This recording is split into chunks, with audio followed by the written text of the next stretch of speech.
The first crack in my world came disguised as a whisper. It wasn't dramatic. No screaming. No slammed doors. Just a trembling voice drifting down the hallway at 2:14 a.m., a sound so thin and fragile it shouldn't have been able to shatter anything.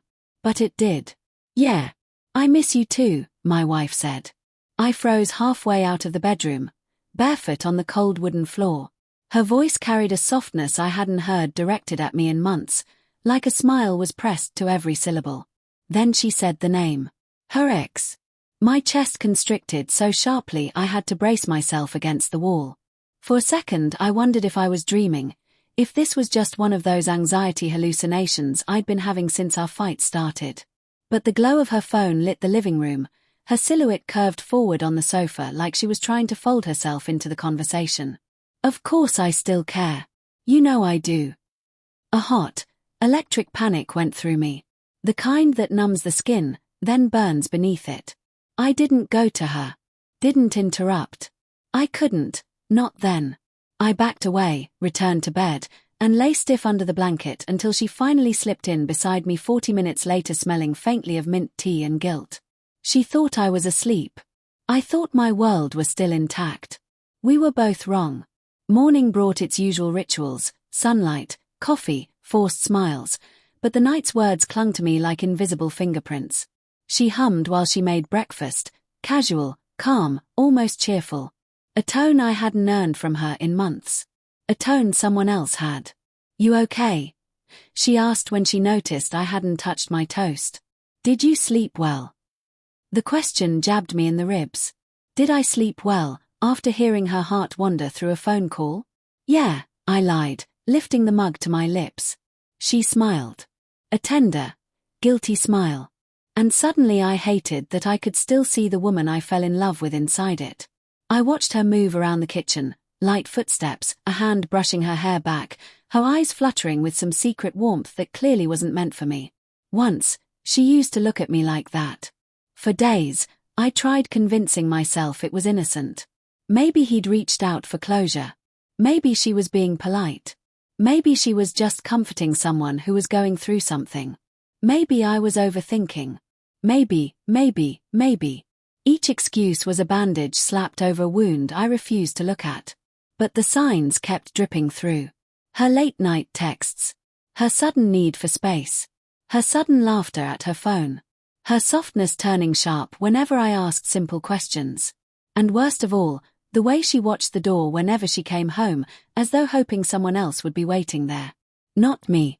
Someone who needed her more. 7 days after the whispering phone call, I confronted her. Not with anger. Not with accusations.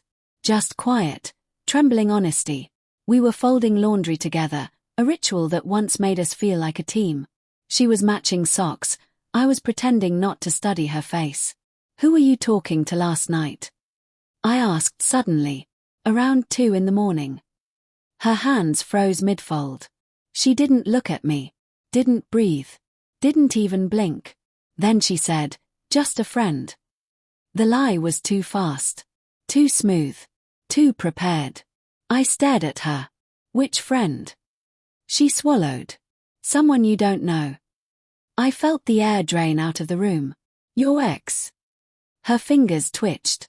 "Just once. But I saw it." "I told you, he's just going through a lot," she murmured. "I'm just trying to help." Help. Help. Help. A word that can justify any betrayal if stretched far enough. "You don't need to hide conversations from me to help someone," I said softly. "I didn't hide anything." "You walked out of bed after midnight to call him." Her eyes snapped upward then, sharp, defensive, wounded in a way that made me feel like I was the one who had done something wrong. "You're spying on me now," she snapped. "I heard you." "So you were listening?" "Of course I was listening," I said. "You were in our house. In the middle of the night. Whispering to another man." The silence that followed was so tense it hummed. Then, she said the words that scraped something fundamental out of me. "You're overreacting." And with that, she walked away. Over the next week, she drifted further, emotionally, physically, spiritually. Her body was beside me, but her warmth belonged somewhere else. I could feel it every time she sat beside me but leaned away. Every time she smiled at her phone but not at me.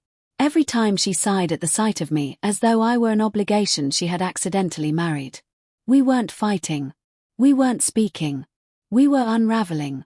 I became hyper-aware of every movement she made, every message she received, every change in her tone. I felt pathetic, suspicious, paranoid. But paranoia becomes truth when the signs stop being subtle. It happened on a Saturday afternoon. She was in the bedroom getting ready to help a friend who needed to talk. I stood in the doorway watching her fasten a silver necklace, the one she wore on our anniversaries. "Who are you meeting?" I asked. She paused. The necklace shimmered between her fingers. "It's not a big deal." "That's not an answer." She took a breath, closing her eyes. Then she said it. The sentence that detonated inside my chest so violently I almost staggered backward. Maybe we should just be friends." My ears rang. Friends. She said it calmly, as if it were logical, practical. A normal suggestion to make while wearing a necklace her ex once gifted her. "What?" I whispered. She faced me, eyes soft, voice trembling with something like pity. "My ex needs me more than you do," she said quietly. "He's struggling. He's alone. He needs support. And you," her voice cracked. "You're strong. You'll be fine." I stared at her, unable to speak. She kept going. "I can't be what you need right now. I can't be your wife. I feel pulled in two directions, and he needs me. Really needs me. More than you ever did. More than you ever did." Something inside me crumpled, collapsed, died. My hands were shaking so hard I had to grip the doorframe. "You're leaving me for him." I managed. "No," she said quickly. "Not leaving. Just redefining things. For now. Until things calm down." Redefining. As if our marriage were a job title she could update. I felt the room tilt. "You're choosing him," I said. She didn't deny it. She didn't even try. And that was the moment, right there, when the truth finally stopped whispering and began screaming. I had already lost her. For a long moment, I couldn't move. The sentence sat between us like something radioactive, glowing, burning, toxic, and I stood there absorbing it, letting the poison seep into every fragile, hopeful part of me I'd been protecting. My wife didn't look triumphant. She didn't look cruel. She just looked tired, confused, pulled apart by forces she wouldn't name aloud. But nothing softened the impact of her words. "Finally," she added quietly, "this is what's best for now. We need space. He needs someone. I can't ignore it anymore." I swallowed hard. My voice came out rough, cracked at the edges. "What about what I need?" She blinked at me, almost startled, as if it truly hadn't occurred to her that I had needs too. "I never meant to hurt you," she whispered. "But you did," I said. "And you're still doing it." Her mouth trembled. "I'm sorry. I'm so sorry. But this is what feels right." Right for her. Right for him. Never for me. She left the house an hour later, wearing the silver necklace and an expression that didn't belong to a wife walking away from her husband. It belonged to a woman drifting toward someone she'd never stopped loving. I stood at the living room window long after her car disappeared down the street. My hands shook. My chest throbbed. My vision blurred. I didn't cry immediately. Shock is too heavy for tears. But when the weight finally broke through, it all rushed out, shoulders collapsing, breath hitching, face buried in my palms. The rawness cut deep, scraping past anger, past fear, straight into a hollowed-out grief that didn't feel survivable. Part of me wanted to run after her. Part of me wanted to hate her. Most of me just wanted to understand how my marriage, my life, had rewritten itself in 1 week. A week ago, she kissed me goodnight. Now she was redefining us into friends so she could emotionally rescue her ex. How do you even process that? I wandered the house like a stranger in someone else's life. Every room felt haunted. The couch where she used to curl into me at night. The kitchen counter where she'd sit swinging her legs while I cooked. The bed where her absence now felt colder than the winter air outside. That night I didn't sleep. I didn't even try. I sat on the bedroom floor with my back against the wall, watching the door as if she might return, ashamed, apologetic, ready to reclaim what she had discarded. But she didn't. And the silence grew sharp enough to cut. Around 3:20 a.m., my phone buzzed. Her name lit up the screen. My heartbeat slammed into my ribs. For a second, hope surged, irrational, painful, wild. Maybe she regretted everything. Maybe she was outside. Maybe she was coming home. But the message was simple. I'm staying over at my friend's place. Don't wait up. Please try to understand. Friend. The word curled into my stomach like a fist. I typed 3 different replies, each more desperate than the last. Where are you? Can we talk? You can't just leave like this. But I deleted them all. What was the point? Understanding wasn't what she wanted. Compliance was. So I put the phone face down and let the night swallow me whole. Morning arrived without mercy. I went to work, pretending to be human, pretending my life hadn't collapsed 12 hours earlier. People asked how I was. I smiled. I lied. I carried on. But every minute felt like walking on shattered glass. By noon, the first numbness faded, and anger began to pulse beneath it. Not wild anger. Not explosive anger.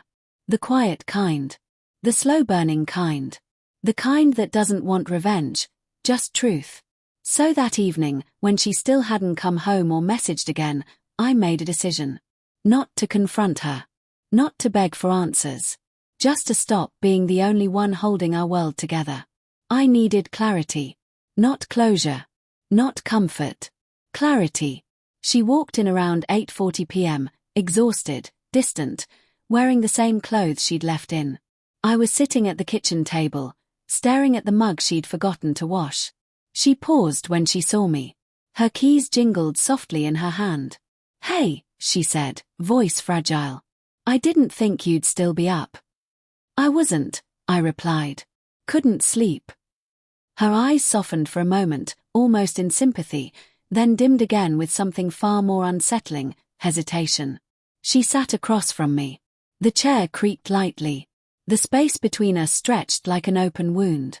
"Can we not fight?" she asked softly. "Please. I don't want tonight to turn into an argument."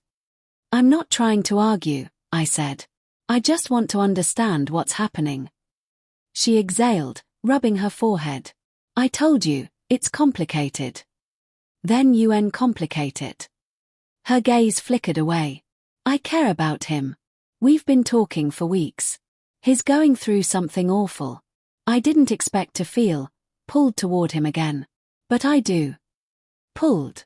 Such a harmless word for such a destructive force. "And what about us?" I asked quietly. She blinked rapidly, as if fighting tears. "I still love you. Just, not the same way I used to." The knife twisted. "But I love him too," she whispered. "And it scares me." The honesty, raw and trembling, hit harder than any lie. I leaned back. "So you want to keep both of us in your life?" "No," she said quickly. "Not like that. I need to figure out what my heart wants. I need time. Space. And I'm supposed to wait." Her lips parted, but no words came out. That silence was my answer. The days that followed felt like a slow, merciless disintegration. Some nights she slept at home. Some nights she didn't. Some mornings she made coffee for both of us. Other mornings she left without a word. One evening she cried in the shower. Another she laughed quietly at her phone. I caught her humming once, an old song she used to play with him. The kind of details a husband should never have to notice. And every moment felt like she was drifting further toward someone she had already emotionally chosen. I tried to confront her again, but the conversations always spiraled. "You're pressuring me. You're making this harder. You're not giving me space. You're not listening." Every sentence pushed me further out of the frame of my own marriage. And that hurt more than the betrayal itself. The breaking point came unexpectedly. It was raining, thick, heavy sheets splattering against the windows. The kind of storm that makes the world feel claustrophobic and wild. I heard her phone buzz on the kitchen counter. She was in the shower. Her screen lit up. Not a message. A call. His name. My pulse hammered. My breath caught. My heart sank into something dark and instinctive. I didn't answer. I didn't touch it. I just stared. When the call ended, I gently placed the phone face down on the counter and walked away. A minute later, she came out wrapping a towel around herself. She glanced at her phone, and froze. She looked at me, eyes wide, terrified. You did you answer? No, I said calmly. But you saw. Yeah. Her fear didn't fade. It deepened. And that's when I knew. This wasn't about helping someone who needed her more. This wasn't emotional confusion or temporary affection. This was a full-fledged emotional affair. A bridge half-built between her heart and another man's. I felt something inside me settle. Not break. Not shatter. Settle. A painful clarity. A sobering truth. A steadying finality. Do you love him? I asked quietly. She looked at the floor. Then she whispered, yes. The air punched out of me. She hurried toward me as if to comfort, then flinched back as if afraid she'd already forfeited the right. I didn't mean for it to happen, she cried. I swear. I didn't plan this. I've been unhappy. Lost. Confused. And he was there. He understood parts of me I thought I'd killed off years ago. A tear broke free down her cheek. I don't want to hurt you, she whispered. But you did, I said. And you kept doing it. She crumpled onto the chair, crying softly into her hands. And for the first time in weeks, I didn't reach out. I didn't comfort her. I didn't try to fix it. Because I finally realized something. Her confusion had become my prison. And I couldn't be trapped in it anymore. The next morning, I packed a bag. Just a small duffel, enough clothes for a week, my laptop, some essentials. I zipped it slowly, the sound cutting through the quiet of the bedroom like a final decision taking shape. She stood in the doorway watching me. Her face pale. Her eyes swollen. Her breathing uneven. Where are you going? She whispered. I'm leaving, I said. Her whole body jolted. No, I mean, just like that. I nodded. Just like that.